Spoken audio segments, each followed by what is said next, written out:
আসন্ন সংসদ নির্বাচনে ভোট ইঞ্জিনিয়ারিং হতে পারে বলে আশঙ্কা প্রকাশ করেছেন ঢাকা ৮ আসনের বিএনপির মনোনীত প্রার্থী ও দলের স্থায়ী কমিটির সদস্য মির্জা আব্বাস।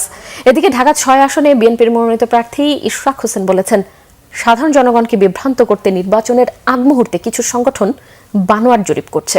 আরিফিন শাওনের রিপোর্ট। সংসদ নির্বাচন যত এগিয়ে আসছে, প্রচারণার মাঠে বাড়ছে উত্তাপ। প্রার্থীরা তাদের মতো করে প্রচারণা করছেন, ভোটারদের কাছে গিয়ে তাদের ইশতেহার বাস্তবায়নের আশ্বাস দিচ্ছেন। প্রচারণার অংশ হিসেবে রাজধানীর কাকরাইল এলাকায় গণসংযোগ করেছেন ঢাকা ৮ আসনের বিএনপি মনোনীত প্রার্থী মির্জা আব্বাস।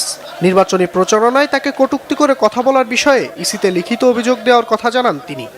সারা বাংলাদেশের মধ্যে এই একটা আসন ঢাকা ৮, এটা নিয়ে একটা দেশে একটা কোনো একটা অপচক্র কিছু চক্রান্ত করছে আমার ধারণা। সেখানে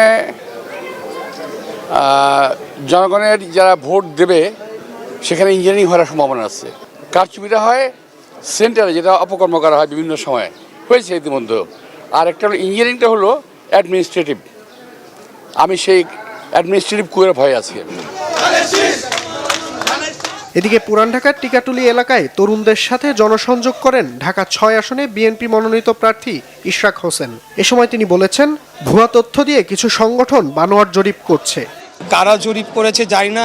আপনারা জানেন যে ইলেকশনের আগে এরকম অনেক ভুইফোর লোকজন, ভুইফোর সংগঠন এসে বানোয়াট কিছু তথ্য দিয়ে বা স্ট্যাটিস্টিক্স দিয়ে তারা কিছু একটা জরিপ করে।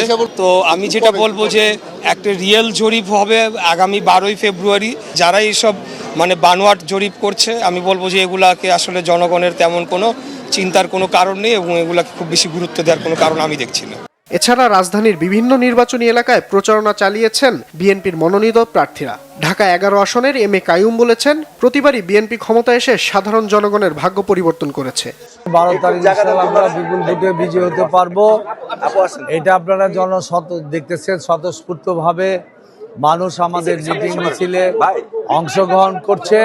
এদিকে প্রতিদ্বন্দ্বী প্রার্থীরা বিনা বাধায় প্রচারণা করতে পারে সে বিষয়ে সহযোগিতার কথা বলেছেন ঢাকা 9 আসনে বিএনপি মনোনীত প্রার্থী হাবিবুর রশিদ হাবিব। এ সময় তরুণদের নিয়ে আগামীর বাংলাদেশ গড়ার আশা ব্যক্ত করেন তিনি। আমরা যে বাংলাদেশ গড়তে চাই, সেই বাংলাদেশ কিন্তু শুধু আমাদের জন্য না, সেই বাংলাদেশ গড়তে চাই আমরা ভবিষ্যৎ তরুণ প্রজন্মের জন্য। আরিফিন শাওন, বাংলা ভিশন, ঢাকা।